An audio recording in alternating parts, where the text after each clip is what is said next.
السلام عليكم اخواني اخواتي، مرحبا بكم معايا في فيديو جديد ووصفه جديده. اليوم ان شاء الله بغيت نشارك معكم سلو الطريقه ديالي كيجي رائع. نشوف المكونات مع بعضياتنا. عندي اللوز البلدي، بعد ما نقيته ومسحته من الغبره اللي فيه وحمرته في الفران حتى كيولي هكذا من الداخل احمر بالقشور ديالو. عندي الزجلان البلدي مغسول ومنقي ومحمر حتى هو. الكميه كتبقى على حسب الرغبه، انا ما غنذكرش الكميه اللي عندي. هنا عندي كاوكاو البلدي حتى هو كنقيه مزيان وكنمسحو وكنحمرو في الفران بالقشره ديالو. كلشي عندي بلدي وكلشي نخليه بقشورو. هنا عندي ايلان حتى هو عاوتاني كنقيه وكنحمرو. الكميه كتبقى على حسب الرغبه. عندي هنا الشوفان، نصف الكميه ديال الشوفان، يعني نصف الكميه اللي عندي في العبارات الاخرين حتى هو محمر. عندي تقريبا شي 3 كيلو ديال الشعير هنايا، ولا تقريبا 2.5 من 2 ما بين 2.5 و3. عندي مغسوله منقيه ومحمره في الفران ومطحونه عند مول العطريه، يعني عند اللي كيبيع العطريه، مطحونه بحبوب محمره وكتجي على هذا الشكل هذا بلا ما نحمرها بالطحين. عندي النافع البلدي والقرفه. النافع البلدي تقريبا 400 أو 350 غرام تقريبا، من 350 حتى 400 غرام. وعندي القرفة. من بعد ما طحنت المكونات ديالي، نقصت من كل مكون نقصت منه كاس، قصت 2 كيسان ديال اللوز وكاس ديال الزنجلان وكاس ديال الكاوكاو وكاس ديال دقيق الشعير. احتفظ بهم جانبا. من بعد نشوف شنو غنديروا بهم. استغليت الفرصه، يعني بغيت نضيع الفرصه. المكونات كاينين نقص شويه منهم باش ندير وصفه اخرى. هنا طحنت اللوز بقشوره من بعد ما تحمر، الكاوكاو بقشوره والزنجلان طحنتهم غير في الهشوار، ما ملينينش بزاف. عندي هذا إيلان، يعني ضروري منين نغربلوه منين نطحنوه يتلين ونغربلوه بالغربال الرقيق. عندي الشوفان حتى هو مغربل بنفس الغربال.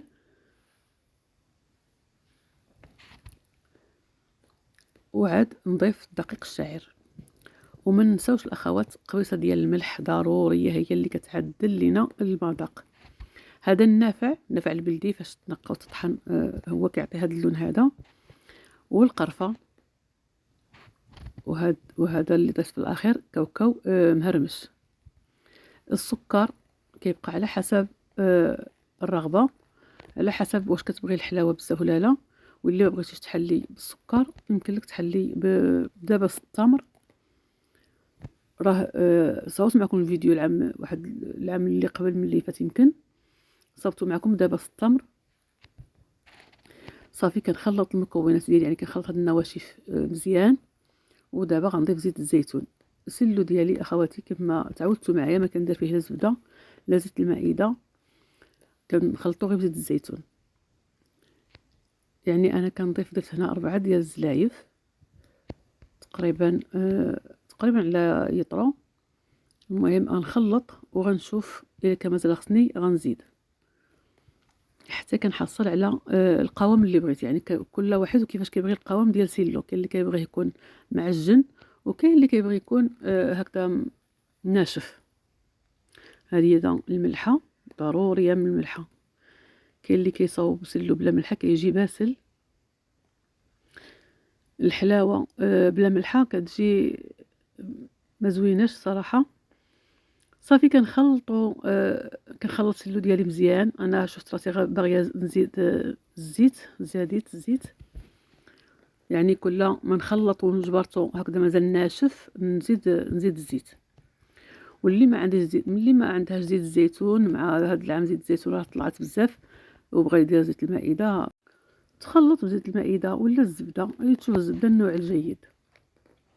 صافي من بعد ما كملت انا السلو ديالي بالتخلاط، خديت هذا المول ديال السيليكون على شكل كوكياجه. يمكن لك تاخدي اي نوع او اي شكل غير باش نزينو. والتزيين كيبقى على حسب الرغبه.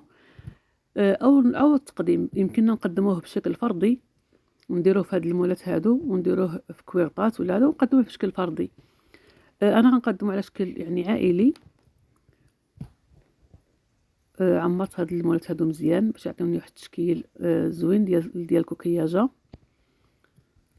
وعمرت سيلو في المول ديال الكيك، المول ديال الكيك ديال الورده هو هذا. حطيته في طبق التقديم وكنزينو بهاد الكوكياج على الشكل هذا. الا كان عندنا مثلا الضياف ولا العائله مجموعه وبغينا نقدموه بهذا الشكل هذا نقدموه، والا بغينا نقدموه هكذا كنا غير مع افراد الاسره بغينا نديرو على شكل فردي نحطو الكوكياجات في الطباسل. زينته هنا باللوز محمر مسلقه يعني مفركه حيد القشره ومحمره في الفران.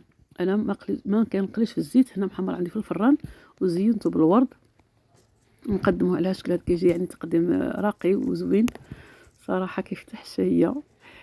فاش كنقدموا شي حاجه هكذا يعني تقديم زوين كيعجبك الحال.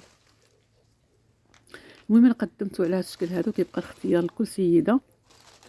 ما شاء الله سيدة فنانات في هاد الاشياء هذه، كل وحده كدير على حسب الرغبه. كنتمنى هاد التقديم هذا ينال الاعجاب ديالكم.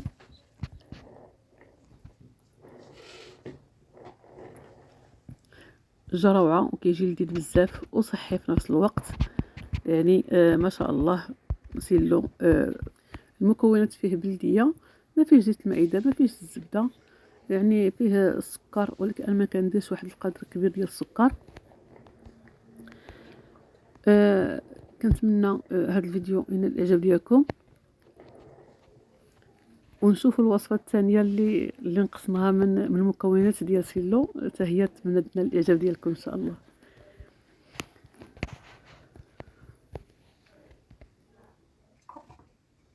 كندوز لداك المكونات اللي نقصت، كاوكاو والزنجلان واللوز كنعاودهم بالطحين.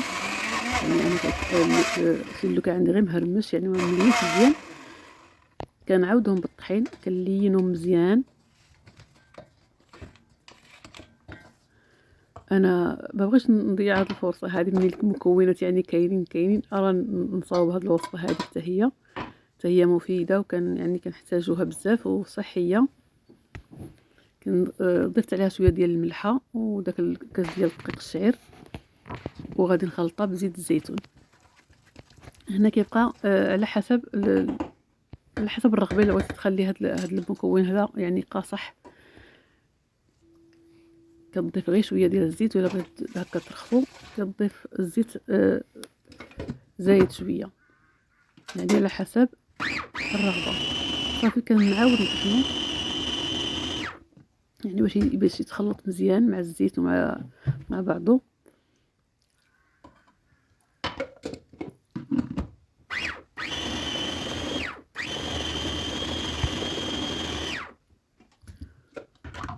هنا صافي بركه. دابا وصلت للقوام اللي انا بغيتو.